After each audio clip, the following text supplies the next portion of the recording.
Good evening, ladies and gentlemen, and welcome along to yet another week of TGP2 action here from Australia and Singapore for rounds number 15 and 16 of this enthralling TGP2 season, with many tight twists and turns along the way in this championship battle as it begins to reach the latter part of this season. I'm Ginger Andy, and once again joining me in the commentary box we've got the wonderful Scouse tones of Dan the Man. Dan, welcome back to the commentary box. Thank you very much for that introduction, Andy. Yeah, it's good to be here. As you say, the championship really hotting up now, and we've got really three big contenders with, I suppose, two possible dark horses as well involved. But one of the biggest contenders, although he is only third in the championship, Mike Noonan, has come around the final corner, about to complete his next lap. He invalidated last time round. This needs to be a good one. See where he goes.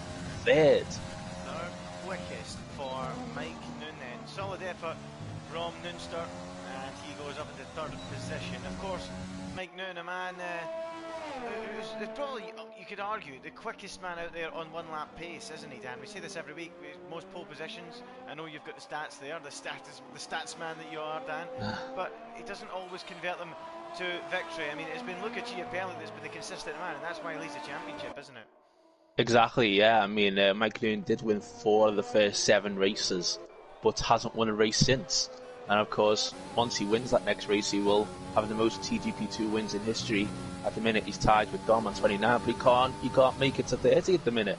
He cannot win a race at the moment. He just can't get the monkey off his back whatsoever, as Chris Thurgood looks to get a monkey off his back, and that is that he keeps disconnecting from every single race about 5 or 6 times. He's out there on the racetrack right now. Maybe if he stopped investing in stocks and shares and invested in good internet, he might get somewhere, but that's a discussion for another day. As Chris Thurgood is now 3.5 tenths up, by the way, through the second sector.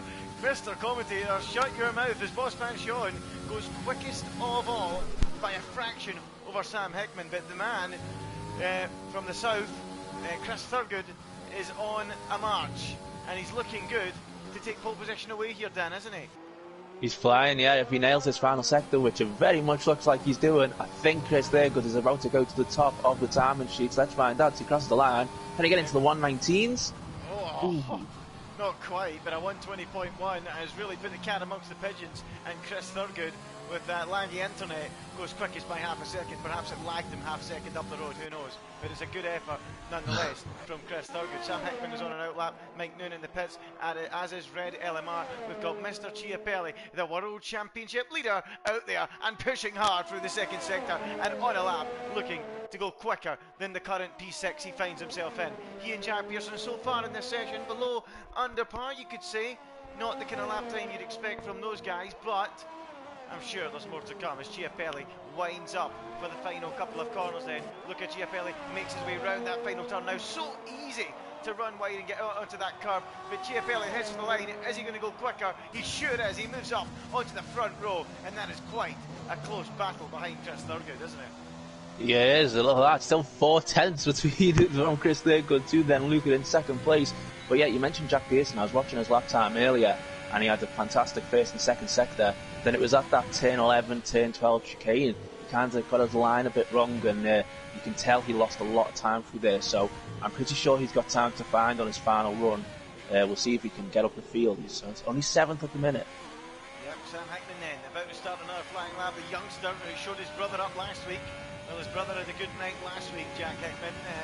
So Sam, a lot of things to do to impress, to do what his brother did last night. I think was it a double podium for his brother last night? I know he was on the podium in Singapore, or was it Australia? I'm not too sure. I believe it was a double podium, yes it was. So he is certainly looking strong, and a lot to live up to for Sam Hickman as he misses his apex down at the end of that long straight. Such a difficult corner to get right, Dan, so easy to miss the braking point and run wide. You drop a couple of tenths in your wide there, don't you? You do, definitely, yeah. It always comes a bit of a surprise, really, just how much you have to be on the brakes of that corner, as he is fractionally down on his current lap time through that first sector. It's not looking brilliant for him at the minute. If he wants to challenge Chris Thurgood, he's got to find 5 tenths somewhere along the way, as Chris Thurgood has actually parked it up and said, that's it, beat that. Yeah, that's the time to aim for, lads. If you think you can get close enough enough to it. That gives time Chris to disconnect and return if you decide to do that. That's Sam Hickman. Whoa, big moment there for the rear end of that Haas as he makes his way down towards the braking zone for what I like to call the two Lesmos, Dan. And just like the two Lesmos, oh, Sam Hickman, big moment. Keeps it out the wall, keeps the front wing on, and that might give him another chance at glory. It is a bit like the two Lesmos, isn't it? As they've just seen Dom on his starting his final lap go straight off at turn 1, and Sam Hickey is going to not finish this lap. He knows it's not going to be an improvement, so that's him out the game then. Yeah, he didn't have the fuel to go for another lap. He kept the tyres pointing in the right direction, kept all the bits and bobs on the car, but didn't have the fuel in it to go again. That's a rookie error from a rookie, you have to say, for Sam Hickman, and he stays 4th position. So he's under threat now of dropping from that 4th place because we've got the quick guys such as Mike Noon out there and Jack Pearson.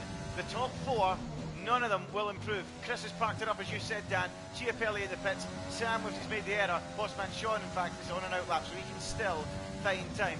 But it's all about Mike Noon at the minute. Will Bossman Sean get round in time?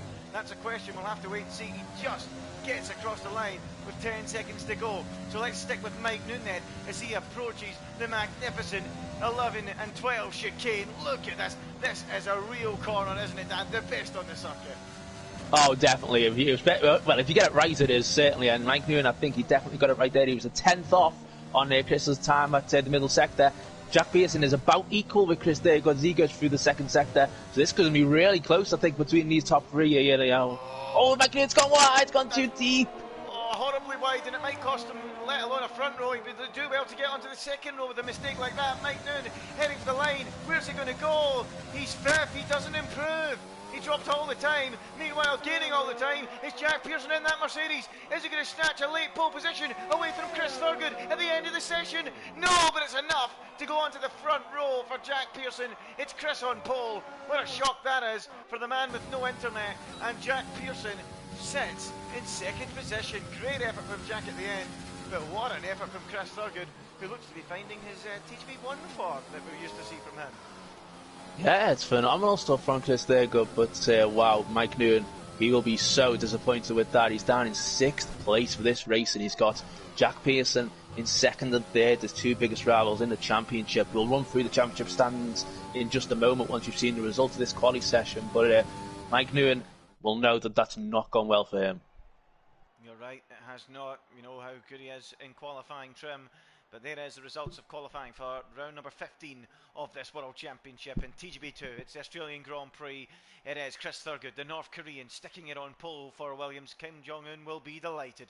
Jack Pearson starts from second, 3/10 away, with Mr. Chiapelli lining up in third, 4.5 tenths shy. Bossman Sean starts from 4th place, half a second down. Sam Hickman dropped to 5th at the end. Mike Noon, as we said, disappointed with 6th, with Red LMR 7th. Dom is 8th, with Baza 9th, and Blair Grouse rounds out the top 10. It's Sears Sports, Chris Johnson, Sir Tom Penguin, Indecisive, Alex Zaffro, Red Bull Kim, Stereogram, Mr. John, and Neil Jack complete the grid outside the top 10, Dan. Yeah, I think I have to say another one of the big losers of that session will be Chris Thurgood will be Chris Johnson down in 12th place. That's not great for him. He had some quiet week last week, but still some good results to keep him in the championship hunt just about. It's Luca Chiapelli on 230 points, Jack Pearson on 2nd in 217, Mike Noon on 201, so 29 separating the top 3, and then we got Chris Johnson in 4th on 182, and Sam Hickey on 178. So it's really those top 5 who are in it. Yeah, it's quite the battle, and it's going to be going one step further in a few moments' time. Round number 15 of this World Championship is about to get underway, and it looks like this blue skies greeted us here in Albert Park, Melbourne, for another fantastic race ahead. You know, it's a track I really like, Dan. It might not be the greatest for racing in real life at times, but there's just something about a race at Albert Park, isn't there? Definitely, it's a real challenge as well these days with these cars where you can go flat out in a lot of corners. Yeah, well, here we go then. The 5 red lights are coming on, and we're about to go racing in round 15. Who will get the jump at the championship today? Mike Noon clearly jumped the start. Sears Sports had jumped the start as well, and they're away and racing down towards turn 1. It's Chris Thurgood in the lead. He takes the short lead that he carried from yesterday in qualifying. It's Jack Pearson 2nd, Chiapelli 3rd, and Bossman Sean in 4th, and it's Baza who's up to 5th. We've got 4 cars with jump starts. Baza, Mike Noon, Red de Lamar and Sayer Sports as they make their way down into that heavy braking zone of turn 3. A disaster for the two Red Bulls, particularly Mike Noon, who's in this championship battle. Not too sure if it's a desync, Dan, or just one person moved and everyone else did the same.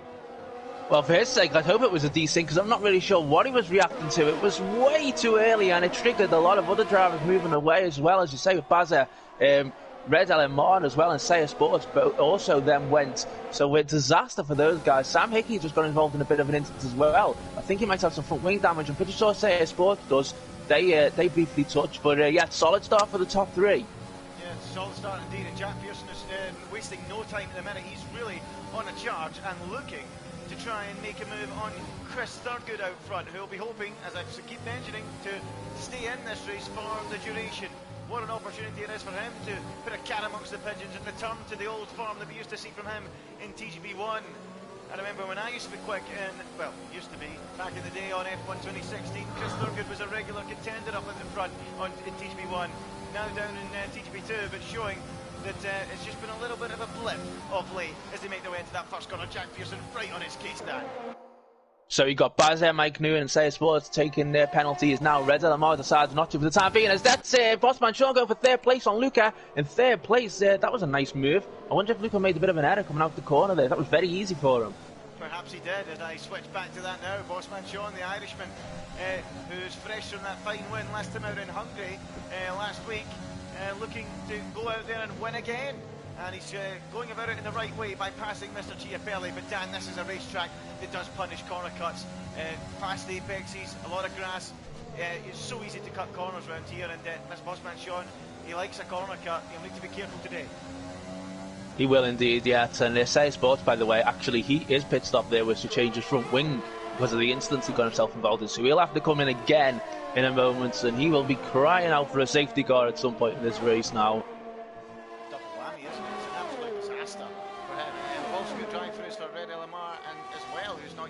Served his, so many cars suffering desperately here as Red Lamar. We go on board with him now. He's on the back of Sam Hickman looking at that 5th place. It was a solid enough effort from Red Lamar last time out in his first TGP2 races. I think he had a small error in Hungary that cost him dear, but in general it was a solid effort as he comes in now to serve that drive-through penalty. It was indeed, yeah, one of the reserve drivers. Sorry, I'm going to have to come across you there. Jack Pearson has gone very, very deep into that first corner, and now Bossman Sean, a lap later from passing Chiapelli down here, is now going to go and try and pass another car, and he's done it. Round the outside he goes on Jack Pearson, and the Irishman moves up into 2nd place. Jack was too hot into turn 1, and Bossman Sean punished him down at turn 3. But it's usually Bossman Sean who's making the errors during the races, isn't it, this season? But not so far today. He's made 2 positions off thanks to errors from other drivers, as Mike Nguyen goes even worse for him now, down in 16th, and he's just got a penalty. This championship is slipping away. Yeah, it really is slipping away from Mike Nguyen. It's not looking good for him at all. It's now Mr. Chiapelli is on the back of Jack Pearson. Perhaps Jack not really finding this first stint on those tyres too good as Bossman Sean picks up, and as expected, time penalty after just 3 laps, and that's a big slide from Mr. Chiapelli onto the back of Jack Pearson, and it does look as if Chiapelli has the bit between his teeth, and he's looking, the championship leader, to stamp his authority even further on this race and championship. Yeah, he will desperately want to finish ahead of Jack Pearson in this race. Mike Noonan is pretty much out of it for the time being, you have to say. Sam Hickey's still there in 5th place. Clearly he didn't get damage earlier with that instance, and it was just Sayer Sports then because he's still out on the circuit. Chris there, good though, look at that, a 1.6 second lead. He's enjoying his time out there. He's absolutely flying as Jack Pearson for the 2nd successive lap goes deep into turn 1 and has Mr. Chiapelli for company, and for the 2nd successive lap Jack Pearson is being overtaken on the outside by another car, and he now drops from 2nd to 3rd to 4th. Well, you're supposed to learn the first time round, Jack. He didn't learn the 2nd time either, and he's been punished. And look at Chris Johnson and Alex Zaffro into turn 3. Oh, look at that, Alex Zaffro got ahead. And then Chris Johnson thought, no, I'll have that position back, thank you. And then managed to just edge back ahead. Nice battle with those two. And Alex Zaffro having a great race so far in this race. Chris there got that we've just seen has got a penalty. Oh, Big moment there for Chris Thurgood, and while we're on board with Alex Zapro, a little story about his appearance tonight. He wasn't meant to be here, he was meant to be working, because of course he works for Formula One, but his teammate, who's his boss, Sir Tom Penguin, also works for Formula One, and he said, oh no, we can't have you doing the Challenger Series tonight, Alex, we need you in this Renault and TGP. Now that is what you call teamwork, Dan. It is indeed, yes, and well, he nearly made a great move into the chicane there, but he's going to have a run this time round into turn 13. Can't make it at the moment, though. Chris Johnson defends it. He's all over him, though. Yeah, he is. Alex Zapro having a really good race so far, that has to be said. 4 laps in, up in 8th place, of course, benefiting from a few cars further down the field who had time penalties, of course, or sorry, drive-through penalties from the start. But Alex Zapro wasting no time here, passing a race winner this season, and Chris Johnson potentially down into turn 1. He's trained the battery, he's going down the inside, and is he going to make it work? He squeezes Johnson out onto the curb, and Alex Zapro is through. He's taking no prisoners today whatsoever, and his boss, his teammate, will like that. Definitely, I think that was a bit of payback for the nudge at turn 3 on the previous lap. So Alex Zapro into 6th place then. We have just seen Sam Hickey pit from 5th place at the time. We might be able to get an undercut on the likes of Jack and Luca. Yeah, he might. We'll have to keep an eye on that one from Sam Hickman. Let's see where he rejoined the racetrack. Is he in relatively clean air? He's at 2.7 seconds of clear air in front of him, but the man in front is no slouch. It's Mike Noon. So you see he's got a relatively long space of clean air in front of him then, Sam Hickman. Good space to work in. Clever strategy. We've got a yellow flag, and that might undo that right now. If there's a virtual safety car coming out, it's immediately disappeared though, and that could be an inspired move from Sam Hickman. Yeah, I think it was Stereogram who briefly had a moment, but nothing to be worried about in terms of any intervention of a virtual safety car or safety car. Chris Thurgood, the race leader, decides to pit then at this stage. Yeah, we have to get it slowed down in time. Very cautious from Chris Thurgood. That's going to put him under pressure right away. From the overcut even, perhaps, from Bossman Sean. So let's see where Chris Thurgood will rejoin the race. Down the pit lane he goes, lap 6 is round about the time. They expect a pit stop. Off go those soft compound tires, on go the mediums. We know Williams are very quick at pit stops in real life, and they're not slouchies in the game either. And Chris Thurgood rejoins the racetrack. What kind of clean air is he going to be in? He should be ahead of Mike Noon and Neil Jack and Sam Hickman. He is, and he's well clear in upper place. Jack Pearson's got himself a penalty now as well, and it's only Luca Chiapelli really of those top guys at the moment who does not have a penalty. Sam Hickey as well, I suppose, once he gets back in there. So we'll see then. You would imagine surely Luca and Jack will be pitting on this lap, and it's going to be really interesting to see where they come out. And of course also for the lead of the race when Bossman Sean pits. Yep, very interesting to see when all that works out. Mr. John picks up a 3-second time penalty. Sir Tom Penguin was under threat from Blair Girls, who's made a mistake and dropped back. Meanwhile, Chris Thurgood just ahead of Mike Noon. The net leader, of course, Chris Thurgood, even if you would think.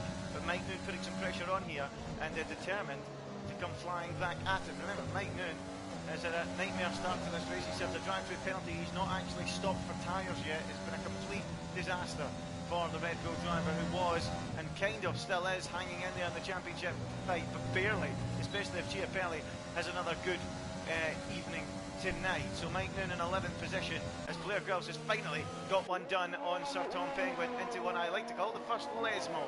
Good move there from Blair Girls, up to 8th place. So there's Bossman Sean and Jack Pearson both in the pits then. Luca Chiapelli decides to go again. He's flying at the minute on those soft tyres still. There's a yellow flag out. Don't think it's going to cause any issues though. Now let's see. Where's Bossman Sean going to come out? Yeah, where is he then? Mr. John across the line. There's Bossman Sean there. And he is ahead of Chris Thurgood by the looks of it into turn 1. They're so close! Oh, that's incredible! Chris Thurgood only just, and by a matter of inches, gets ahead of Bossman Sean on the outside. Bossman Sean now, though, has got the slipstream. Chris Thurgood has DRS to the car in front, so it kind of levels out. He squeezes him out, and Chris Thurgood retains his lead, but that, Dan, is about as close as you can get into turn 1 on the exit of a pit stop. Wow! Oh, fantastic. So I've had a very similar situation myself yesterday with Jack Hickey, but that was even closer. That was even more exciting, I have to say. That was fantastic by those two drivers there, Bossman Sean and Chris Thurgood. But Chris Thurgood's going to try and make his way past Blair Grills now as well, who's the traffic involved at the moment. Sam Hickey, meanwhile, he jumped Jack Pearson. Yeah, not only that, he'll be licking his lips at this. The two cars he's racing in front have both get time penalties. He's essentially the net leader, is Sam Hickman at the minute. And the longer Blair Girls keeps holding these guys up, the more it helps him. But here comes Chris Thurgood down the inside, switcheroo, and he's through as Bossman Sean. Behind that, Dan, I think you've seen it, is in the wall. Yeah, he lost it. He lost it at the chicane. I wonder if that's going to cause safety car. Jack Pierce to go through it to Tom Pegwood now as well, which he had to get done. Bossman Sean, he was having a brilliant race. He just had a great battle with Chris Thurgood, and then he loses it at the chicane and he's out. Yeah, no sign of that safety car just yet, incredibly. That would have been a great moment for Dom Smith, for Mr. Chiapelli, but no sign of it coming out at all, and that's a shame for them, but it's a joy for everyone that has pitted already, as Chiapelli rejoins behind Chris Thurgood, but crucially ahead of Sam Hickman. And Sam Hickey now, of course, Luca ahead of him also does not have a penalty, so Sam isn't really in race winning contention at the moment. You have to say it's now Luca, as long as he, of course, does not get a penalty. So Alex Afro then, who's got on those soft tyres, is at the start of the race and still leads. He hasn't pitted yet and he's having a great time out there.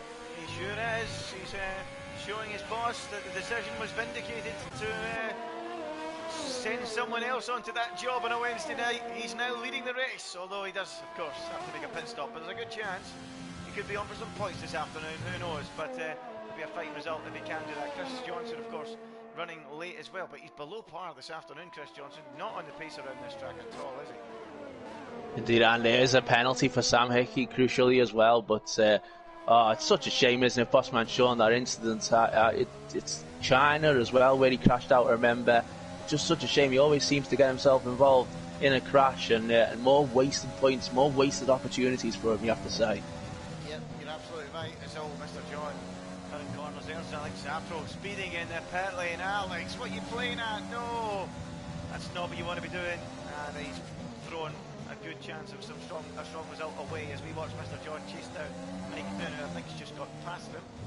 So into the pits comes Zamfo and Johnson, and that now leaves Chris Thurgood in the lead by 9/10 of a second. But Luca, the ever consistent Luca, the only man in the top four without a time penalty, and he's just doing it again, keeping it all together, and that's enough. Yeah, this will open up a big lead for Luca if he can win this race now, especially with all the other guys around him having penalties and struggling as well. But look at Alex Afro and Chris Thurgood. They're going to be battling again here. They're going to be battling again. But of course, Chris Johnson this time, he is on the soft tyres now. He's on the soft compound tyre. And you would think this should be relatively easy for him. In fact, he's going for the move now. Can't get it done just yet. But I have a feeling it's going to be pretty simple once he gets a chance down a straight. Yeah, I think so. Nearly put my head behind the cushions there if he went for a move around the outside into that corner. That would be absolutely wild. But no sign of it yet as the gap closes to 4 tenths between the top two, and that is a good reason to head to that section of the racetrack now. Here we are then, Chris Thurgood leading Mr. Chiapelli, but with that time penalty. Can he force Chiapelli into a time penalty of his own, or is this looking dangerous for Chris Thurgood? Is Chiapelli about to make that move on lap 10 now out of 15 as they go down to turn 1? Chiapelli, fastest lap of the race. He's got the bit between his teeth and he means business, Dan, and he's going to go all over the back of him here. He opens up that DRS. Chris Thurgood's under real pressure here. We now switch to the front view. Round the outside goes Chiapelli. Chris is having none of it. He forces him out wide and Chiapelli's on the curb. And Chris Thurgood is going to put a real fight up here. He's having absolutely none of it. He's not in a championship fight. He's got nothing to lose and he's showing it.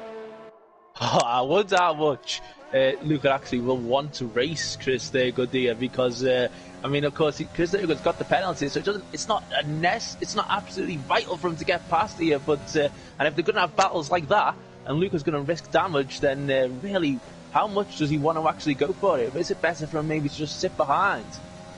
Yeah, but I don't think Luca's that kind of driver. Yeah, 6-second penalty now for Chris. He just picked up yet another one, so you've got to say, if you're looking at Chiapelli, you've got to just sit there. You've just got to sit there. There's no need to push any harder than that. Just keep it there, and I've got it all under control, and I'll extend my championship lead by even more. That's what he's got to do. But you're right, Dan, is he that kind of driver? Exactly, yes, as we just had a spinner. I'm not entirely sure who it was. I think that might have been Basser who'd just gone for a spin there in 12th place, but he's back going again. It's all good. 6 tenths between the top two, and now Luca's closing in once again. This is just getting better and better. And look at Chiapelli. See that he's got the bit between his teeth. He's determined to just end this championship as quickly as he can. He's put the boot down in the middle part of the season. He's now going round the outside of Chris Thurgood again. But once again, he's not quite close enough to get the move done. And Chris Thurgood holds firm. But you know, Chiapelli, he really is a man on a mission. in the last few weeks. He's really taken the championship by the scruff of the neck and just raised his game and asked everyone else if they want to try and stick with him, and they're struggling to do so at the minute, Dan, and this is just excellent driving from Chiapelli. Yeah, Mike Nguyen had a very dramatic downfall, didn't he? And you have to say to Luca Chiapelli out of them all who took the most advantage of that. And speaking of Mike Nguyen, he's back in the pit lane again. I wonder if it was actually Mike Nguyen who spun then, not the other Red Bull and a lap ago. Back in the pits. I don't think he's going to get any points in this race. Yeah, it's going to be quite the race. See if he can hold on as Mr. Chiapelli now in second position gets ever closer to the back of Chris Thurgood. Is he going to be able to make a move this time going into turn 1? We're on lap 11 now out of 15 as they come round the final corner and up towards the start finish line. Is this going to be the moment for Luca Chiapelli to get one over on Chris Thurgood into turn 1? It doesn't look like it. He's not close enough, but it's all about getting a good exit here. We've seen Jack Pearson go too deep. It's now Chiapelli that makes the mistake this time and goes too deep, and I think his chance of a move this time round is gone. And Chris Thurgood using his overtake to fend him off, to fend Luca off there. They're both fairly even on overtake usage as well. They're both hovering around 20%. Oh, that's a bit wide there for Luca into turn 4. That will have lost him a little bit more time. But so falling back a little bit. We've got another yellow flag. I think that's a Renault off. It's Tom Penguin who's gone off. But Sam Hickey, he might be able to close in a little bit, but of course, with the penalty, I think he's not going to, obviously he won't get past Chiapelli, but I think he could be on course for second place, Sam Hickey. Yep, he sure could be. He's absolutely powering along, and we're hoping that Chiapelli decides to get involved in a battle here with Chris Thurgood. Oh, no sign of it at the minute, but you never know. There's a point. There's a battle for the final point. Yeah, well, what would be the final point if it wasn't for the Joe Sayer point system? I keep forgetting about that. But it's Neljak against Baza, and it's Neljak that's got the move done. And if I'm not mistaken, Neljak... Oh, Baza! Kubica style, off he goes into the wall, and somehow doesn't rip the left front corner off. What's that Red Bull made of? Steel? Unbelievable, Dan. I didn't see that, but it sounds like it was quite dramatic. I've got to say, I was having a quick check of the race director, and Luca Chiapelli has got 2 warnings in these past 2 laps, so he's 1 corner cut away from having a 3-second penalty now. So he's dropped back a little bit, nowhere near Chris Thurgood this time round. I wonder if he is just choosing at this stage now to chill out a little bit as Mike Nguyen picks up another penalty. Mike Nguyen not having a good afternoon at all. Pointless, potentially leaving this race again, as Chiapelli really is taking the foot off the gas now. He is aware of the situation, and I think, Dan, you saw it happen live when he ran a little bit wide on the previous lap in that first sector. That must have been when he picked up one of those warnings, because you need to be careful in that corner. You can't go too greedy on the exit, can't you? Yeah, you're right. Yeah, that will definitely have been one of the corners, I would imagine. As Sam Hickey also nearly lost it at the same corner just then on this lap, but everything's fine with time being. Got another there we go. There's the penalty. But he's still on course to win. Of course, Chris has gone off. Whoa! Chris, the race leader, was off the road there. Goodness me, Chris, you're going in a straight line there, for goodness sake. But perhaps flustered by seeing Chiapelli pick up a penalty, maybe he realises this isn't done yet. Maybe there's another penalty in Chiapelli's locker just yet, but it's hard to see how. But he's going to go for it anyway. He's got the DRS open any moment now. Let's look at Chiapelli. He's going down the start-finish straight. He's not got it open. Has he got damaged DRS maybe? Nonetheless, he's going through, and he's ahead of Chris Thurgood and into the lead of this Grand Prix. Well, that was a very strange move, wasn't it? He wasn't using DRS, as you say, but he's coming back on him, Chris. They're good. And can't quite do it. And Chiapelli now into the lead. Very, very strange situation there. It was almost as if Chris chose not to defend, and Luca didn't really want to attack, but did so anyway. And yeah, because I mean, he definitely wasn't using his DRS, was he, or anything like that? So strange one, you have to say. I wonder if there was an agreement between the two, maybe just to move over and give the move. Although looking at Chris Thurgood trying to get back at him, I don't think there was any sort of agreement actually. Yeah, you're absolutely right. And incredibly, Chiapelli, in the most interesting of manners, has taken the position. We've got Red Bull Kim off the road up ahead, folks. Keep an eye out for the Danish Viking. There he is at the side of the road. It's Chris Thurgood. Had an eye on him, I think, because the back end was sliding. He was running out of grip, and he was nearly heading into the same position as Red Bull Kim. So approaching the final lap then this race, shout out to Dom, for being the only driver not to get a penalty as well, and Red Bull Kim as well in 18. Red Bull Kim also does not have a penalty, but all the others have. I think the majority of them are just the 3-second penalties. Of course, Chris Thurgood is going to lose out badly. Well, he's certainly going to lose second place with that 6-second penalty that he has. Unless, of course, Sam Hickey goes and picks up another one on this final lap where Luca, it looks like, is about to win yet again. Yeah, he really has been incredible in the second half of this season. You know, it all happens in stages, doesn't it? The season, you can put runs of form together, of good form, of bad form. As you said at the top of the show, Dan, Mike Noon, 4 of the first 7 was it he won, and now Mr. Chiapelli has just put such a consistent run of results together. And it's at the right time of the season as well. It's at that time where drivers don't have time to respond. It's at the time of the season where you start to sap the energy and the belief out of your rivals, isn't it?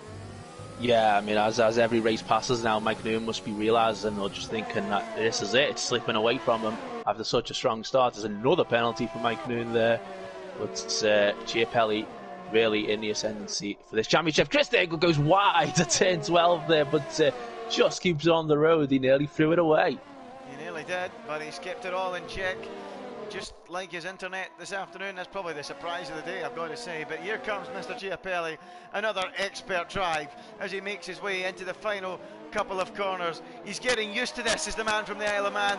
They were put back in lockdown. You're not going to stop this man from partying tonight, though. Mr. Chiapelli crosses the line and wins the Australian Grand Prix to extend his championship lead further. He really is beginning to stamp his authority on this TGP2 title now. What a win from him. It's Sam Hickman that gets second. Chris Thurgood does drop to third with that penalty. Jack Pearson is fourth, and Tom Smith sees the line in fifth. The only man without a time penalty. Chris Johnson, tell you what, that's a solid effort with sixth without the pace. And Alex Zafro, a brilliant seventh, justifying his boss's decision for him to race tonight instead of coming up the Challenger Series. Alex did have, I think Alex had an 11-second penalty though, so Mr. John doesn't get him. Of course, Mr. John had penalties as well. So yeah, brilliant 7th place for Alex Zafro. He had the 5 seconds of speed in the pit lane as well, but solid result for him. And meanwhile, there's still battles going on between Sayers Sports and Tom Penguin for 13th place here on the road. Look at that! Unbelievable Sayers Sport round the outside of Sir Tom Penguin, and he's got it done. So Tom Penguin then into the final couple of corners, going to try a cutback move, is he? No, he's not going to manage that, and Sayers Sport has got the edge on him. I think these guys must be nursing front wing damage because he's understeering like a cross-channel ferry, for goodness sake. And I think after all that, Sir Tom Penguin does actually get the place, and then Red Delamar comes along and gets into 12th place, gets both of them. Mike Noon 13th, that's just 2 points I think then for Mike Noon in this race. Yeah, and George Sayer predictably decides to have his point system set up so that he can get points. And by the way, that's come up on the screen there. Mr. John, I didn't mention it, 8th position, driver of the day. That's a fantastic job from Mr. John, the veteran of TGP2. Yes, he's the veteran of TGP2 indeed, yeah. A great result for him then. So, great race for AlphaTauri all round then, you could say. There is the winner on the top step of the podium.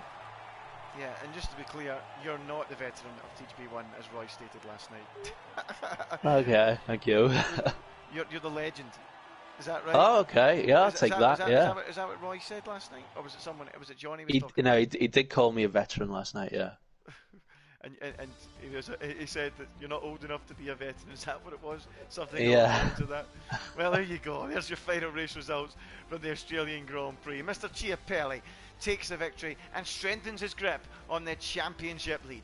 Sam Hickman comes home in second with a solid effort in the Haas. Again, another podium for a Hickman this week.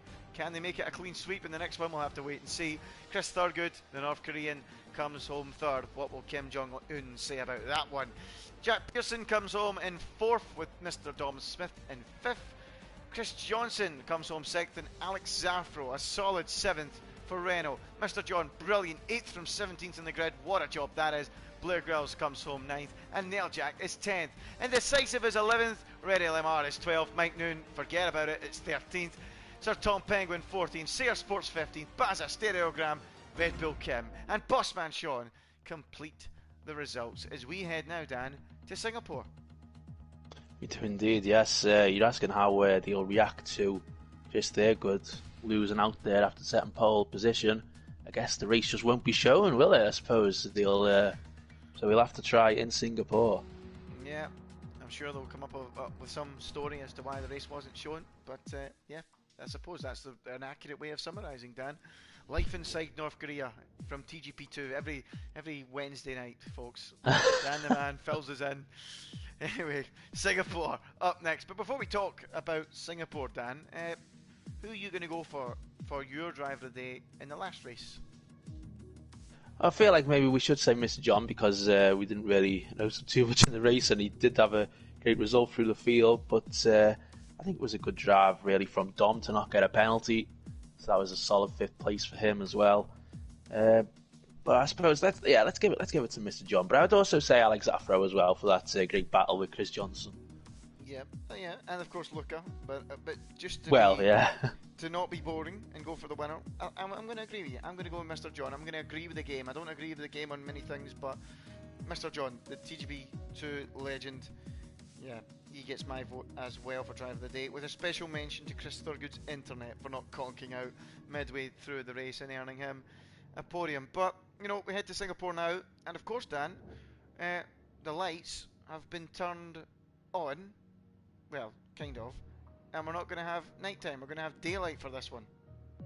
Yeah, this is going to be a daytime race, as is usually the tradition for the second season on a game in TGP and a TGPSeries. So it's going to be daytime racing around here. And as Roy said last night, it is a lot like an IndyCar circuit when you're in the daytime.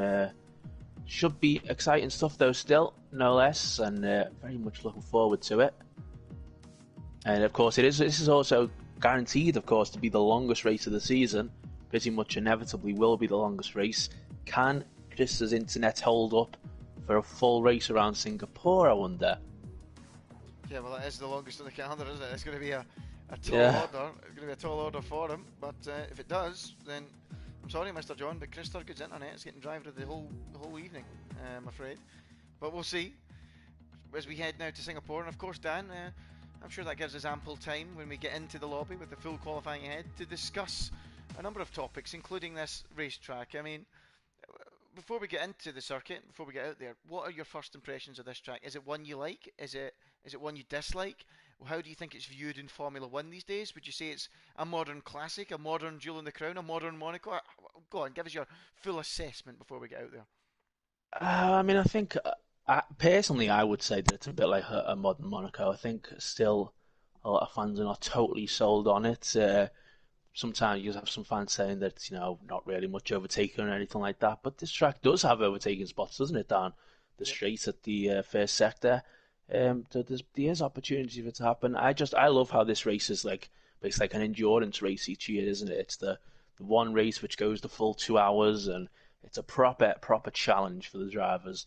I love this track, absolutely love it, and under the lights it looks fantastic. Obviously, it's going to be in the daytime here, but I absolutely adore this circuit. It's fun to drive as well. It's challenging, but it's fun. And yeah, it's amazing really that it's been on the calendar for 12 years now, 12, 13 years. It still feels new, but I suppose it's not really new anymore. Yeah, I'm a massive fan, Dan. I really am. I love it.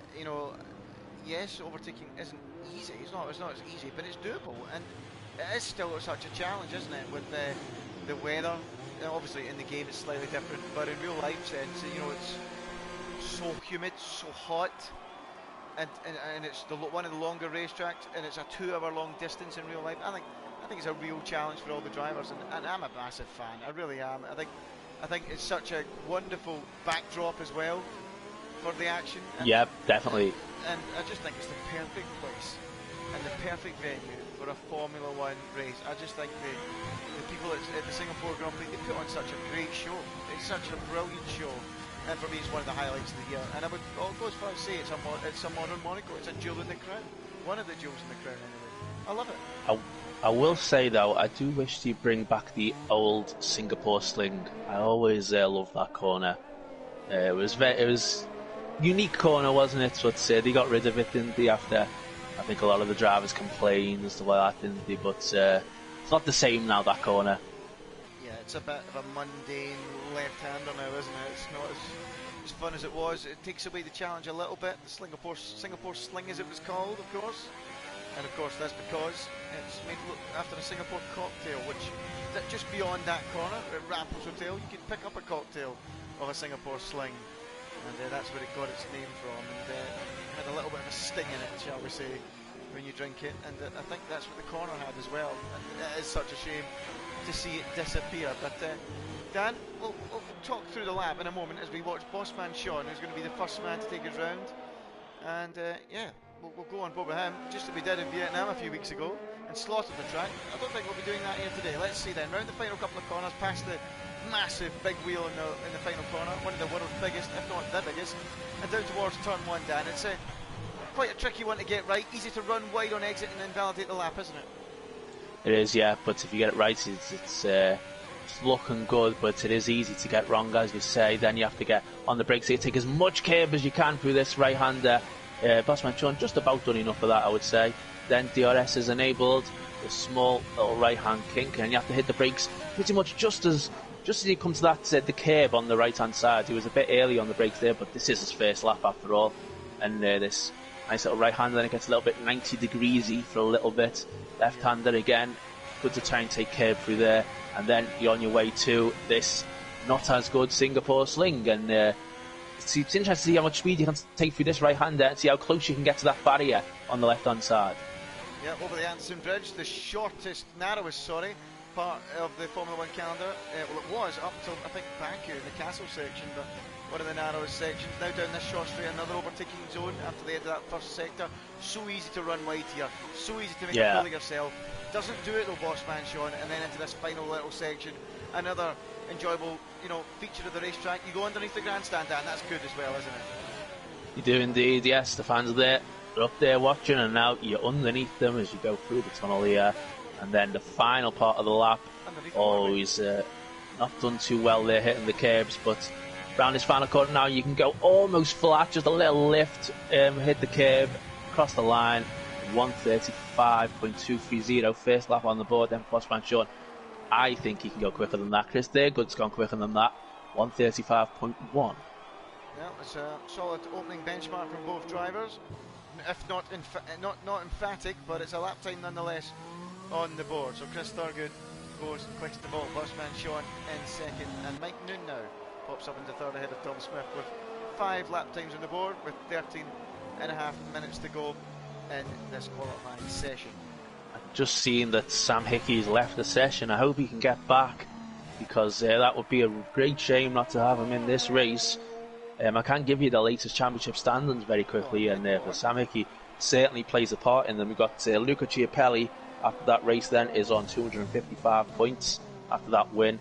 Then Jack is on 229, so really the gap further extends. Is that 26 points now, that gap? I think it is, isn't it? So race win and the fastest lap separating the top two now. And then Mike Noon's on 203, but now Mike Noon's under big pressure from Sam Hickey on 196 and Chris Johnson on 191. So they're right there now, which is why we need Sam Hickey in this race. Let's hope we can get back in the lobby. Yeah, absolutely right, Dan. It would be nice to see him returning as we watch Baza at the minute in 17th place. He's not got a lap time on the board so far and validated that first one, and he's going again into that middle sector, which is such a challenge through the not so good Singapore Sling. And then that corner comes up to you immediately. You bounce over the curb, so easy to bounce over it and bounce into the wall before the Anderson Bridge, isn't it? It is indeed, yes. Just find a few people are saying apparently your mic's a little bit too quiet, Andy. Okay. Sounds fine on my end, but apparently so. So see if we can get that fixed a little bit. Yeah. Red LMR gone into third place on a 135.5. He's in the McLaren this week. He's one of the reserve drivers. So for his orange LMR, really, we should call him, or papaya LMR even, I should say. Don't want to upset the McLaren fans there. Yeah. Or the artists that care greatly about shades of orange. Yes. As Jack Pearson out there on an outlap now needs a strong result. I mean, as you just went through the standings, but I'm going to mention something else. Well, not yet actually. I'm going to wait a little bit longer till one of them's out on the racetrack and I'll discuss it. But Jack Pearson, 11.5 minutes to go. He needs a really strong result today.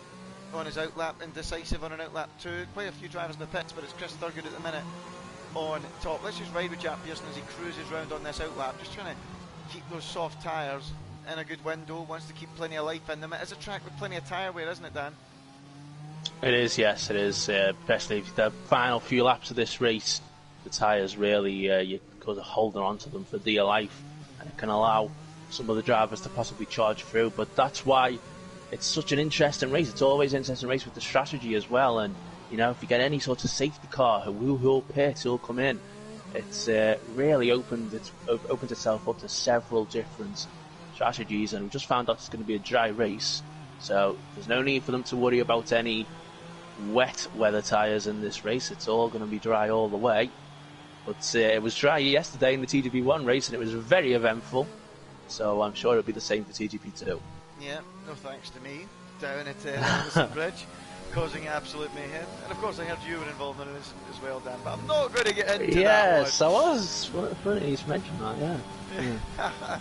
It's not that anything new about it. Anyway, Jack Pearson starts attacking then on his flying lap through turns 1, 2 and 3, and the Mercedes driver knows he needs a strong result today. Now, really attacking, as you said earlier, Dan, a lot of curb needed, and that was just about right from Jack Pearson. We never touched this on our hot lap, but this is really the overtaking spot on the racetrack, through Raffles Boulevard, braking hard, down into this left-hander, so important. But you know, on the exit, Dan, the curb is really in quite tight, and if you run over that curb, you will get an invalidation, won't you? Yes, exactly. Yeah, it's very easy to do that, and that is an overtaking spot, as you said. As they've got a yellow flag out, I think it's driver just slowing down traffic. Oh, he's hit the wall, Jack Pearson there. Just clipped the wall. It's easier than it looks to do, and might have lost him a bit of time. I don't think he's got any damage or anything, but he will have lost probably a little bit of time there with a bit of a sudden shock of making slight contact with the wall. Yep, quite the clip of the wall there for Jack Pearson. You've got to say, Dan, I think it put him off a little bit with his turn in for the next corner, because he got his line all wrong, did Jack Pearson then, as he makes his way into the final part of the lap. Now I'm going to get the lap data up so everyone's not blind at home. And oh, Jack, goodness me, that was late into that corner, just about held it all together. Good first sector, but it's gone all scrappy since for JP as he rounds the final couple of corners. And I don't think this is going to be enough for quickest, or is it? Who knows? Around the final corner, no, it's going to be about a second shy. 1 minute 35.8 goes for quickest, but it just shows you, you know, there's going to be a bit of a field spread here, because it is a difficult track to master. Not the perfect lap from Jack, but it's enough for 4. Yeah, this is really the one track. Well, I suppose along with Vietnam, but Vietnam's a bit. I suppose Vietnam's Vietnam, isn't it? So we'll ignore that. But this is the one track which seems to always have a bit of a field spread compared to all the other circuits on the calendar. It does seem to generate that, as Red LMR improves slightly to 135.550 now. Jack Pearson definitely still has time to find, though, as you say, but of course he's probably only going to get one more run in now. Probably only going to get one more run in because it's such a long in lap and out lap around here. Mike Noon's invalidated his lap at the moment as Bossman Sean goes quick, was on a 134.6, so Mike Noon will have to come in and try once again. He is in 5th. Luca Giapelli is on a lap at the moment as well. He's just in this final sector now, bit deep through there, but that's not bad at all. He's still hopefully find time. In fact, this is his first lap on the soft tyres, so pretty much guaranteed he'll find time. Yeah, he should find time. Mr. Giapelli then on the racetrack underneath the highway. He goes, and into the final couple of corners he will go. Look at that, right up to the wall on the entry, just to give him that better entrance to the corner to 136 flat to open his account. But I've got to say, it's an impressive effort from Bossman Sean so far, isn't it? Half a second he's cleared by, Dan. That's very strong. It is. It's hot, yeah, half a second, and then nearly a second back to the 3rd place driver, Red LMR. Is Red LMR on another lap here? I'm not sure. It did just set another lap beforehand, but it said he went purple in a second sector, but it doesn't matter because he's just invalidated. So I think he was on another lap, and I think he was going quicker there as well. Oh, it's a shame for Red LMR. Now that one of them's out there on the track, in light of Mr. Potato Head, Dan the Man, just being changed to Potato Head, I heard in recent weeks. I think there's going to be a petition coming out amongst the TGP2 and TGP community for Mr. Chiapelli and Mr. John to change their names to just Chiapelli and John. What are your thoughts on that? Well, I have nothing really to say on that matter. It's up for them, I suppose. Maybe we can open it up to the comment section. What do you guys think? It's always great to have a debate about these things. It never descends into absolute chaos, of course, ever.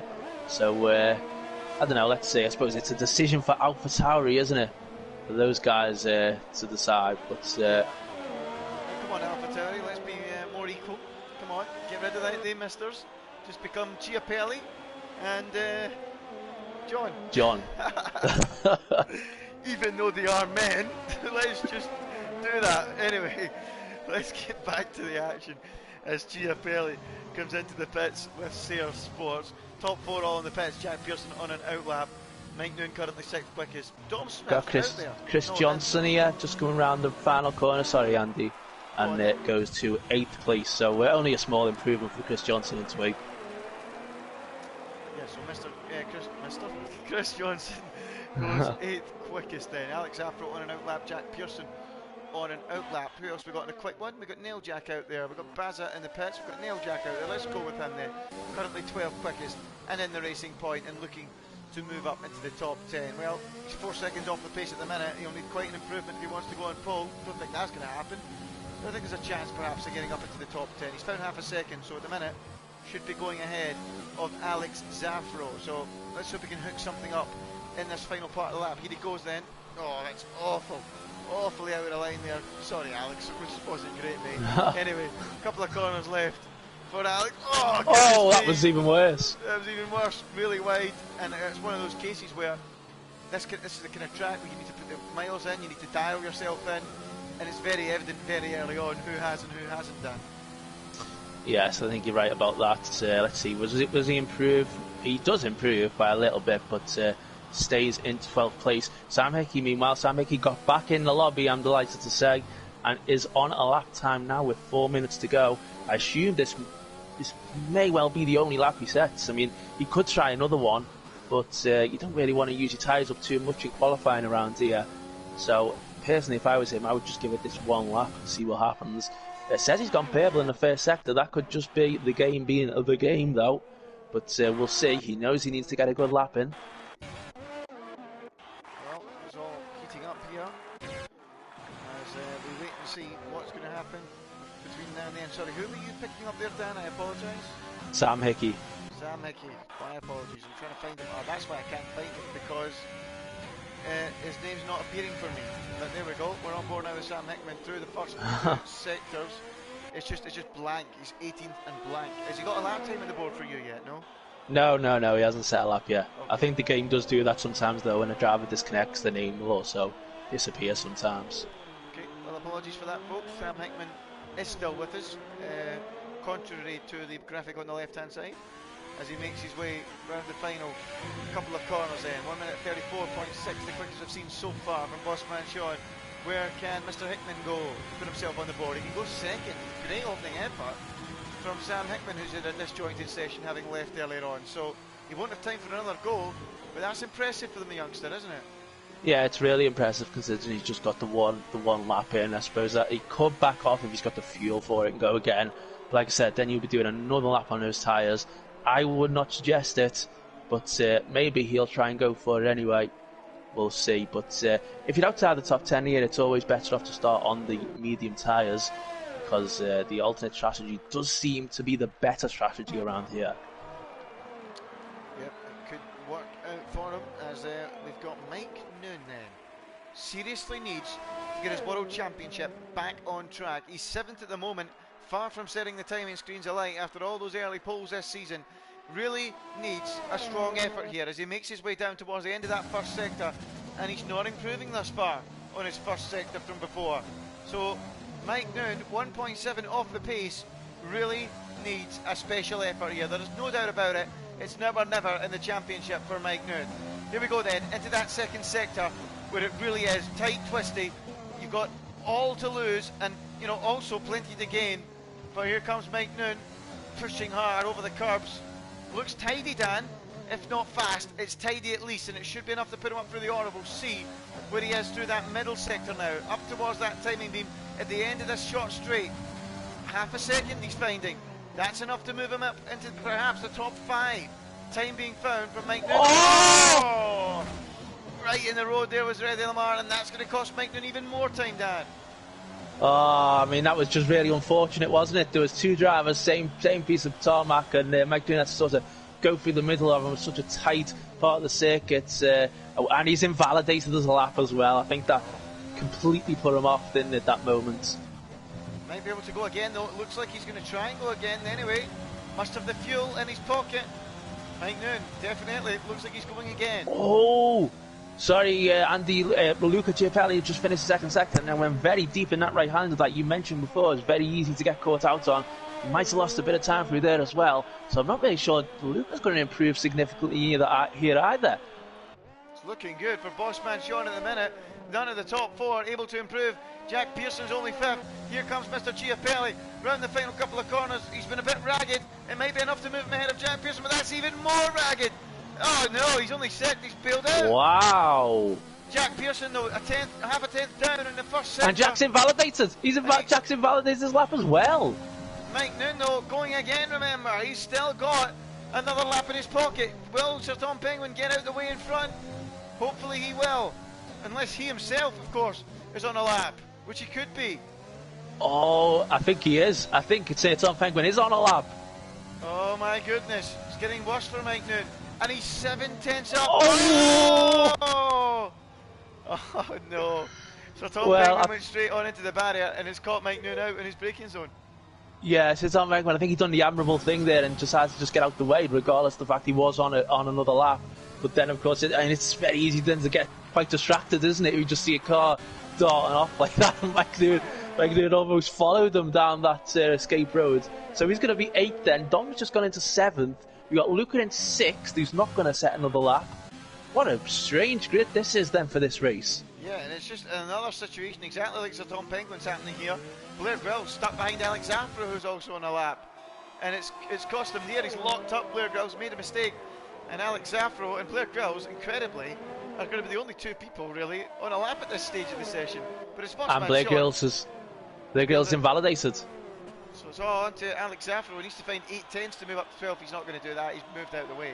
And he's also invalidated. Is the end of one of the most incredible, strange qualifying sessions of the season, if not ever. I mean, that was so strange. Bossman Sean on pole by half a second.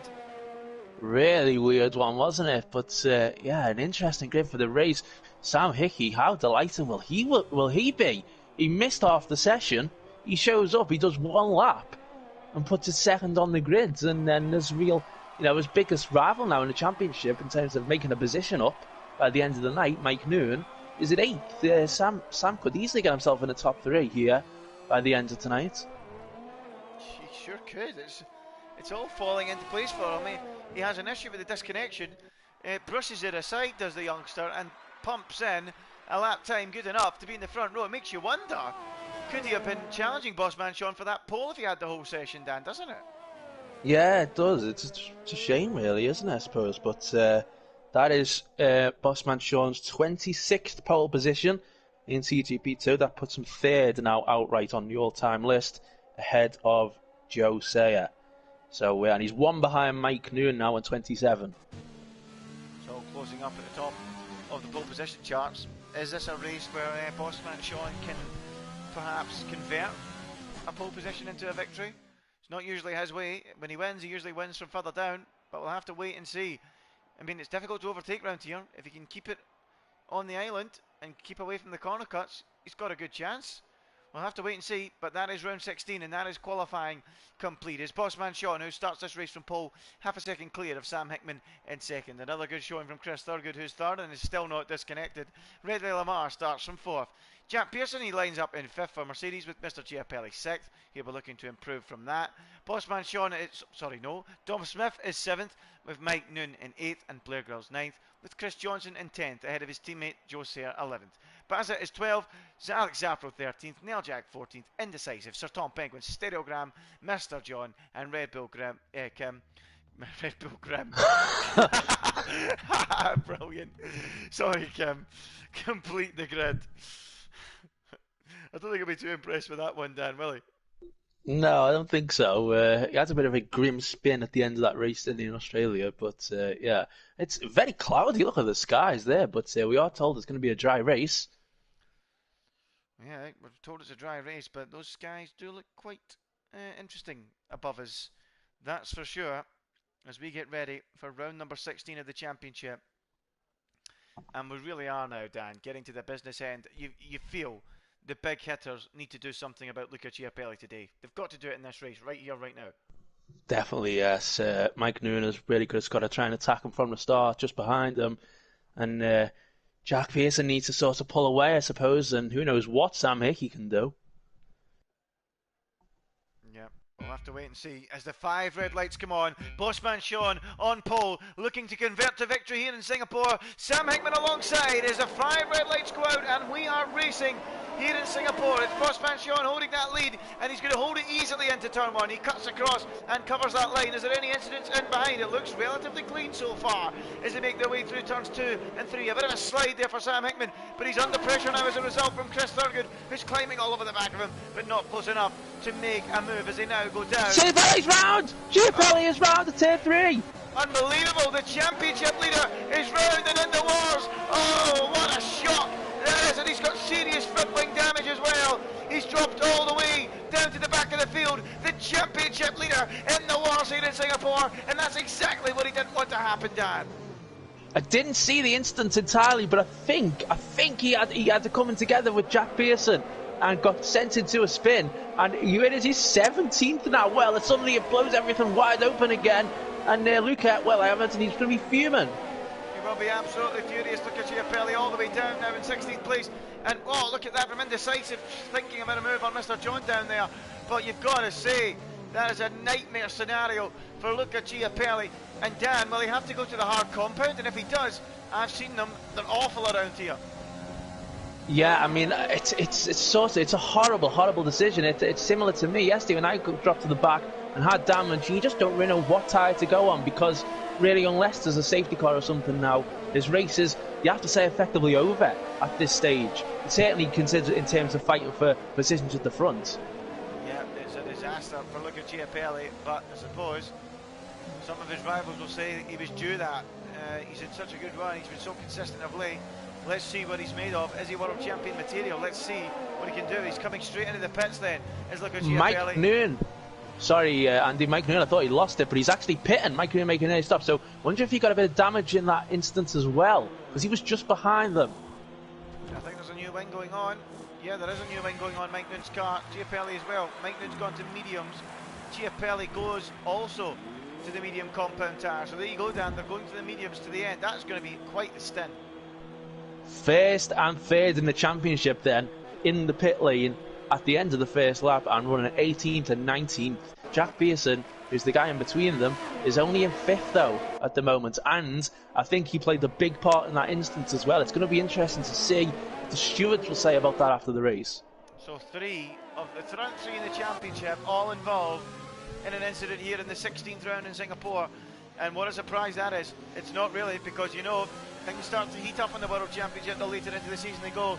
They start to collide, they start to make errors, and that's exactly what's happened here. 2 of them in the wars at the back, and the one of them perhaps pending a steward's investigation, as we're on board with Red LMR, who's putting in his best performance in his 4 races so far in TGP. He's really looking strong, isn't he? He's running in 4th place and attacking the 3 in front of him. He actually looks like the quickest out of those 4 at the minute, perhaps. Doesn't he? Yeah, I was just thinking that he does indeed, and he'll have DRS to use next time round as well, of course. But Jack Pearson beginning to close in now as well, and there's a bit of a gap to Dom in 6th place, as Bossman Sean, the race leader, is the first driver to get a penalty then, which is not great for him at all. Lap 3 of this race gets underway now then, and we'll see what kinds of moves can be made as DRS is enabled for the first time. Bazza it didn't just start on the medium tyres on the alternate strategy, it starts on the hards. Yeah, it's a disaster. Well, it's not a disaster for Bazza, it's an interesting strategy, that's what it is. Well, we'll see how it goes. I mean, is he hoping for a VSC later on perhaps? I'm not too sure, as Chris Thurgood is awfully close to Sam Hickman. But Bossman Sean, 3-second time penalty inside 3 laps on a street track. I mean, I don't like hammering drivers, but come on, how How do you manage that? Like, come on, man. Like, it's like as if he just likes picking up penalties. It's like it's a hobby. Like, surely you need to realise that you can't keep doing that. That's why he doesn't convert these results all the time. It's ridiculous. Yeah, you are right. Penguin is spun and seems to have some front wing damage, but he's back on the way again. Say Sports is going for 7th place. Red Lemar is going for 3rd place on Chris Thaygood. Oh, aggressive from Red Lemar. Almost made it work. They almost sent the two of them off into the wall, but didn't quite happen. As I try and pick up the action to see if any of them's got damage. I think they've both got away with it, but Red Lemar can smell blood here. I think he senses a first TGP2 victory here. He's absolutely flying. He's got the leader with a penalty, and he looks quicker than the two behind. Yeah, he does, and he'll have DRS around here if he can get a good run through this corner. He'll have Chris Thaygood just ahead of him, as none of them will have to come in the pit lane yet, of course, unsurprisingly. Chris Johnson past Bray Grylls now. I think Bray Grylls has just had to spin, so Bray Grylls is down. I think he's going to pit as well. Chris Johnson up into 8th now, as Red Lemar got the move done. No, not yet, but he'll have a go this time round. You sure? Well then, let's pick him up on the racetrack then. Here he is, right behind Chris Thorgan as Blair Girls makes that stop. Baz it in after 2 laps already on the hard compound tyre. That strategy has been launched clean out the window, perhaps due to damage. Red Lemar not close enough for a move. Sayre Sports though against Dom Smith. Remember, Dom Smith does not respond well to pressure, and it's been proven here. Sayre Sports down the inside of his old friend and through. And, oh, that was close there between those guys. And now Dom Smith finds himself in a Ferrari sandwich. Yeah, because Johnson almost made the most of that there as well, didn't he? But then he did almost touch as well because of how slowly they were coming out of the corner. Alex Afra was just watching, and he's thinking, yeah, have an instant, go on then, as he's got his old mate Chris Johnson ahead of him once again. Oh, we nearly hit the wall, Alex Afra there. Dom out of shape there quite considerably going over that curb. The Mercedes not bouncing over the curbs perhaps the way Dom Smith would like, and Chris Johnson now fancies a little look at him. As Red Lemar, by the way, is only a 10th now behind Chris Thurgood. He's all over them. He's literally pushing them through parts of this Marina Bay racetrack. He's saying, come on, Chris, get a move on. I might be new to TGP2, but I'm here to win. And he feels like he's got a good chance. It does, doesn't it? I have to say. As Alex Afra I thought he was going to go for a move there, and Chris Johnson at underneath the stadium. Jack Pearson then gets a penalty. And we've got Sam Hickey in the pit lane. Yes, we have. Red Lemar right up behind Sam Hickman. He's got a penalty. Who's that? Who got the penalty? Sam Hickey's got a penalty. Oh, for goodness sake. Sam Hickey, penalty disaster. I thought it was Red Lemar at first, but again, Sam Hickman's name didn't come up, that's why. So, Red Lemar leaves the pits. Is he ahead of Sam Hickman here? He might be. Oh, it's so close in the pit lane, and Red Lemar rejoins behind Sam Hickman, but wow. This is really falling into place for Red Lemar potentially here, isn't it? It is indeed, yeah. It definitely is. With all, I suppose this could turn into a big battle for the win here between Chris Thaygood and Red Lemar. There's a great chance of that happening, which would be very entertaining. Red Lemar very close on pit exit with Stereogram. He's just about going to get up the inside and through. Yes, he does. Wow, that's close. That was close one. And that is a hurdle negotiated for Red Lemar, no doubt about that. That's one piece of traffic dealt with. And now we can set about just sticking with the back of Jack Hickman now, and hopefully jumping Chris in the pits. Yeah, well, do you think Chris Thaygood will pit this lap? I think Chris Thaygood surely will. I suppose if you've just seen Red Lemar coming in, although maybe he feels comfortable to continue, but he's only got 13% energy, which just shows how much he was pushing to stay ahead. Yeah, he's dumping the battery, there's no doubt about it. Chris Thurgood senses the danger, but Bossman Sean, by the way, 2.3 seconds ahead. I know he's got a penalty, but he's quickly dealing with that and getting further up the road, isn't he? He is, yeah. He might be able to make the gap in the end as Mike Noon gets a penalty. He's down in 13th, Mike Noon, and now he has a penalty. So Chiapelli in 15th after that moment. And here comes Chris Thaygood then, and Bossman Sean in the pits as well. And none of them speed, crucially. None of them speed, as you say. It's all about getting down to that marker, getting down to that limit. One of the slower pit limits on the calendar because it's such a short pit lane here in Singapore. Thurgood in, Sean in. Who's going to come out ahead? It's a battle between the Alpha and the Williams pit crew. It's the Alpha pit crew that get it done quicker. He was 2 seconds ahead, of course, but where are the rivals? Where is Sam Hickman? Let's see where he is. Let's pick him up. Here he comes then. He was going to be ahead of Chris Thurgood, I think. Into turn one, and he ahead of Bossman Sean as well, maybe. Round the outside of Bossman Sean. Sam Hickman going for the lead of the race, the net lead, and taking it away.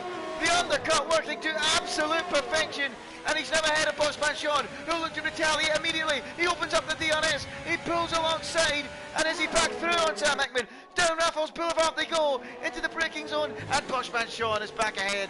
Brilliant racing again between the two, and Bossman Sean can breathe a sigh of relief. Oh, fantastic stuff. And then we had Chris Dagwood and the rest of them all come out side by side in the pit lane as well. And Chris Dagwood just about managed to stay ahead. So, just like Australia, we have big action on pit exit. Bossman Sean involved once again. Of course, we know it ended for Bossman Sean last time round. Hopefully it doesn't happen again. But now he's got to try and clear past Mr. John, doesn't he? Look, because he's got Sam Hickey right there. And then Chris and Red Lamar are getting involved as well. They don't have penalties. Wow, we're going to have 4 cars fighting for this victory on the same piece of track. Mr. John just about gets out of the way. Through goes Bossman Sean. Now Sam Hickman will also try and do that. Mr. John under real pressure. Oh, this is so tight. You need to be so careful passing these cars. Is he through? Just. Oh, this is incredible. We're going to have 4 cars fighting for victory here, Dan. Yeah, and that's Sam Hickey will be glad to get that done there at that point, because look, now Chris Dagwood's got to stick behind Mr. John all the way through this final sector, which is going to help the front two. Disaster for Chris Dagwood. There we go, finally gets past, and hopefully Red Lamar can do the same. Looks like Mr. John is going to pit, in fact. But wow, high drama. Oh, this is set up beautifully. The top 5 all in a line now down that start-finish straight. You can see them all as we go on board with possibly the strangest camera angle of the season as we watch Bossman Sean in the lead of this race with we've got Sam Hickman behind, then Chris Thurgood, Red Lamar and Jack Pearson. 5 different drivers, 5 different constructors in the top 5 places. This is TGP2, ladies and gentlemen, and this is how good it can get. Awesome stuff. Dan, who is the money on? Right now, I suppose I would say Red Lamar, because I think he has the pace to get past Chris Dagwood. He doesn't have a penalty. I know Chris Dagwood doesn't have a penalty either, but I think Red Lamar can probably get him, although he has dropped back a little bit now, I have to say, on this lap. But I suppose this is totally up in the air. This is anyone's at this stage, isn't it? Any of the top 4s. You're absolutely right. I'm going to take all of the HUD away, all of the interface, and just give you the top 5 cars heading down this straight, all in a line here then. Look at that. There they are. Bossman Sean, Sam Hickman, Chris Thurgood, Red Lamar in his 4th race, and Jack Pearson, one of the 5 in the championship HUD. There they are all together, making their way around this Marina Bay Street circuit. Any one of them can win. Blink and you'll miss it stuff here at TGP2. Yes, absolutely. Chris Dagwood has 2 penalties. Chris Dagwood has 2 warnings. Red Lamar has 1. So Chris is on the edge. Sam Hickey's got another penalty. I think he's got an 8-second penalty now after speeding the pit lane. And there's Chris Johnson getting a penalty. Chris Dagwood getting a penalty. Oh, they're going to start mounting up soon, but it's all falling into place for Red Lamar, the only man without one, and he's got an extra warning in his pocket if he needs it. Things look very good for him as Bossman Sean continues to lead the front 5 through that first sector, but surely Bossman Sean's going to be thinking, I'm at the front of the field here, I don't need to be cutting corners, I'm going to keep them behind on the street track, just keep it together and let them all behind run into corner cut problems. Only Red Lamar left to do that now. Yeah, I think you're right. Oh, look at this. Look at 11th place. Grills and stereo camera side by side going into the corner. Alex Zafra was just behind as well. Ray Grills got through as Chris Dagwood is right on Sam Hickey now. Look at this. Could he go for the move into the not as good Singapore sling? That'd be risky. I love that now. We're just going with that name for that corner now. Brilliant. The not as good Singapore sling. If you're listening, Singapore, get it changed back, please. I mean, we're not going to slate you like Vietnam, but please bring it back. Anyway, front 5, all in all. Jack Pearson, I've got to say, I'm a bit perplexed. I'm a bit surprised he's not there yet. I thought he'd be on the tail of these guys by now. I just don't think he's the pace this afternoon round here. Yeah, someone who does have the pace, I think, is Mike Noon. Because even though he made that early stop, he's in 6th place and he's 4 seconds ahead of the next driver. So if he didn't get that problem with the end of the qualifying lap, where he was put off by Tom Bangman, he could have got himself right up at the front and been right involved in this battle, which would have been wonderful for his championship. But instead, it's the likes of Sam Hickey who are in the battle. Yeah, I thought we were going to have 6 cars for a minute there. I thought he was foaming in on them in the fight, but 5 will do. That's pretty good. Yeah. You see them all in a line on lap 9 out of 15, all together here in Singapore, and this is just shaping up to be a thrilling finale. It's Bossman Sean in the lead, Sam Hickman, the man you're on board with now, in second. Chris Thurgood behind, looking back to him now in third, and there might be a chance here. Chris Thurgood looks to be deploying the ERS. He's in the slipstream. He's going to go down the outside here. Chris Thurgood switching back to the inside. Chris Thurgood on Sam Hickman, tries it, tries his very best, but that's all he can do. It's not enough to get ahead of the youngster who stays in second place.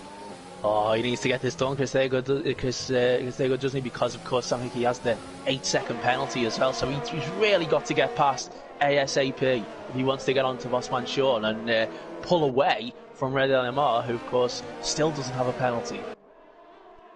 This is just brilliant. It really is. This is what we love to see in TGP2, isn't it? 5 cars, 5 different constructors. Only one of them in the championship hunt, really. And Jack Pearson at the minute, at this stage, of course. Sam Hickman's really about to change that at the minute. How far is he back at the minute, Danny? He's really homing in, isn't he? He's homing in dramatically on, certainly on Mike Noon. Yeah, I think he's about just 57 points, I think it is. So it's still quite a fair way from the leader. But of course, he was right on Mike Noon going into this race. And if it stays like this, I think even if with penalties applied, I'm pretty sure Sam Hickey will be ahead of Mike Noon. Shaping up very nicely indeed as we watch the front 5 again around the final corner. Bossman Sean threatening to open that gap up above a second, not quite able to do so at the minute. Does look like Hickman doesn't quite have the pace of the race leader, but Red LMR, I just got a feeling if he can get there, he'll make that move, but he doesn't need to at the minute. He's within 3 seconds of the leader as Sam Hickman's out of shape again, and Chris Thurgood, I have a feeling this time round is going to make that move. Sam Hickman just about staying within DRS territory as a method of defence at the minute, and that might be enough to keep him in front. Here comes Chris Thurgood though, he's drained the battery, he's going to try to the inside. Here comes Chris Thurgood, later on the brakes, too late though, he's way off. Oh my goodness, I thought he was heading for the wall. He's ahead of Sam Hickman, but surely he'll have to give that place back, surely. It doesn't seem to be moving over, and he didn't get a penalty for it or anything like that, so it looks like that might be counted as a legitimate move by Chris. I don't think it was. We'll leave that to the steers though. There's nothing legitimate about that, that's for sure. But he's through nonetheless, and up into second place. He's going to take the move and deal with the stewards later, I think.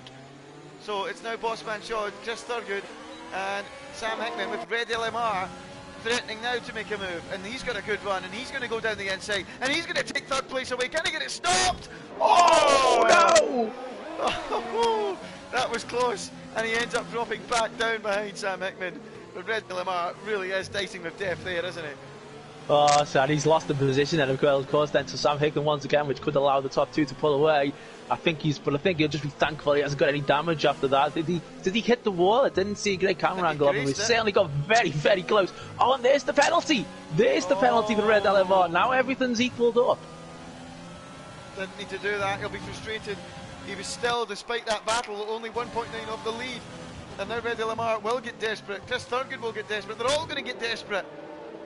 And Jack Pearson, having said he was kind of shadowing this group, he's now there. He's now right in amongst it. Ah, oh, this is shaping up brilliantly. I don't know who to watch. Red LMR or Chris Thurgood. Well, this is the chance for Chris Thurgood. I don't think he's going to make a move. Yes, Red LMR.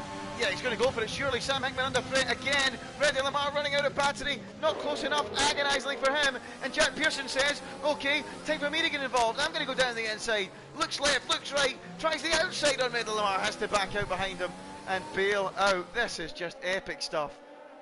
It's absolutely brilliant. So, yeah, and so out of these top 5 drivers, just to remind you, it's just the one driver, Sam Hickey, who has more than a 3-second penalty, 8 seconds. The others all have 3 seconds, so it's all even for the others. It's Sam Hickey, though, that guy in the middle, who was helping Chris and Bossman Sean, I suppose you could say, but they're not exactly pulling away, are they? No, they're not, incredibly, because I think they're about to get in a battle of their own, aren't they, those 2 at the front, and that would bring the other 3 straight back into it again. Yeah. It's just seesawing one way then the other, yo-yoing up and down, and it's just what we love to see. Epic stuff here in round number 16 of the TGP2 season here in Singapore, and I've got to say I'm impressed. We've got 19 runners still in this race out of 19 starters. Yeah, I was just about to mention that. Amazing, really. I'm sure we just put the commentator's curse on it, though. Yeah, well, something might happen at the front, yeah. I wouldn't be surprised, because it's hotting up. but I really feel like Chris Thurgood's got the bit between his teeth here, and I think Bossman Sean is feeling the pressure, but he's got so much overtake in his pocket, Bossman Sean, over Chris Thurgood, doesn't he? He does, yeah, by quite a fair margin. 51% for Bossman Sean, 19 for Chris, so that can be his defence for this long straight. Yeah, he's defending, and he's defending well. Bossman Sean, well clear. Chris is not going to get anywhere near him at the end of that straight, and Bossman Sean can just start charging up the battery once again. Clever driving for Bossman Sean in this occasion. Sorry, Andy, a bit further back got Chris Johnson going to 9th place ahead of Luca Giapelli. I think Luca's been on those medium tyres, hasn't he, since the very start, and he pitted at the end of lap 1. So down in 10th, not a great race for him at all. And Mike Noonan, though, is running in 6th, 8 seconds ahead of Dom, and he's got a 6-second penalty. So 6th place would still be a decent result considering he was in the box on lap 1, I think, for Mike Noonan. Yeah, both he and Giapelli were both in the box in lap 1, so it shows that Mike Noonan is in a better race from that moment on compared to Luca Giapelli. He's negotiated the traffic well. So yeah, you're absolutely right. Things going to well plan for Mike Noonan. Reddy Lamar is so deep into that corner again, but every time he goes deep in there, I think he's going to crash. But this time, he actually nailed it, to be fair, on exit, and keeps it all together. As Chris Thurgood is the man in the move at the minute. It's all breaking up now between this 5, isn't it? It looks like 2 separate battles going on now, doesn't it? Yeah, well, it's 2 seconds now from Sam Hickey to Chris Thurgood, so those two have started to pull a gap now, but you do get involved in a fight, as you say, it'll close right back in again. Here we go down the main straight then, and can't get past there, the straight's too short, but Chris will be lining it up, and he's going to be right on him going down to this next long straight here. It's 40% ERS for Bossman Sean, 15 for Chris Thurgood. Yeah, still plenty in the pocket for Bossman Sean. The problem for Chris is, by the time he gets to the end of the straight, he'll have nothing left.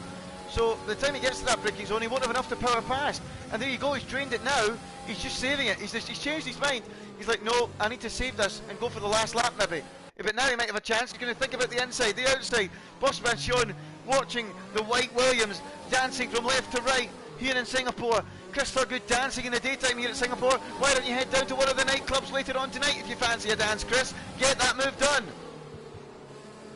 Yeah, indeed. There's look at this go through here as an indecisive as car ahead. That's the Alfa Romeo teammate, and I tell you what, I wonder if that Alfa Romeo might provide a bit of DRS for Bossman Sean down the straight now. In fact, it will. It will. There you go. Big gain there. Chris Thurgood is not draining the battery. He's deciding to stay put. But I tell you what has happened. Bossman Sean down at 22%. He can't let that drop anymore. He needs to save that until the next straight, doesn't he? Or he's in real trouble. He does indeed, yes. As needs to. Chris Thurgood really could do with investing in a bit of ERS energy, I think, couldn't he? Yeah. Continue with the investing theme. Yeah, Chris, come on, mate.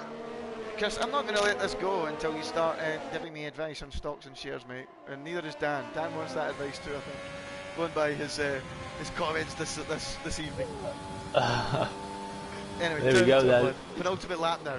Things heating up. 1.8 the gap to the guys behind. You just feel it's going to take a colossal battle through the middle sector to get the other 3 back into this now.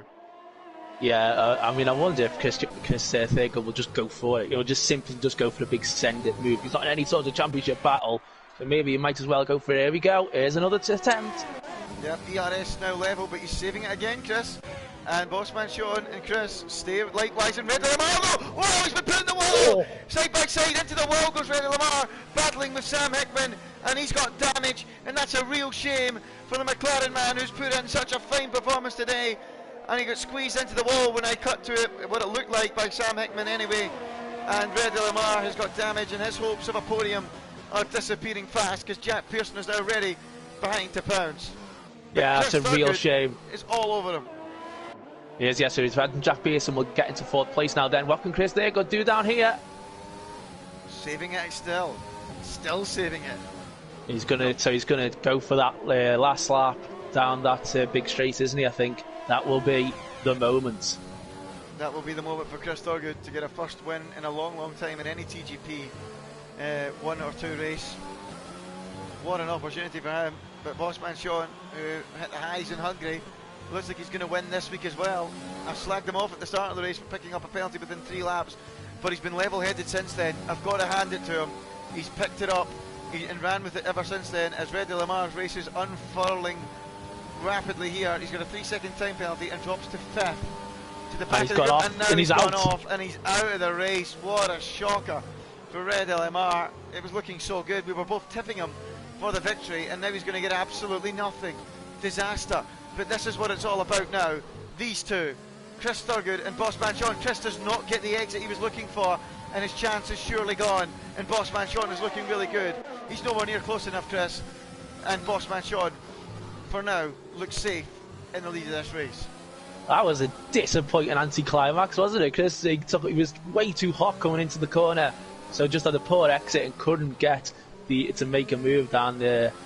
I suppose he'll have one final DRS zone to go for it, but I have to say, it's looking good now for Bossman Sean to take a second win of the season.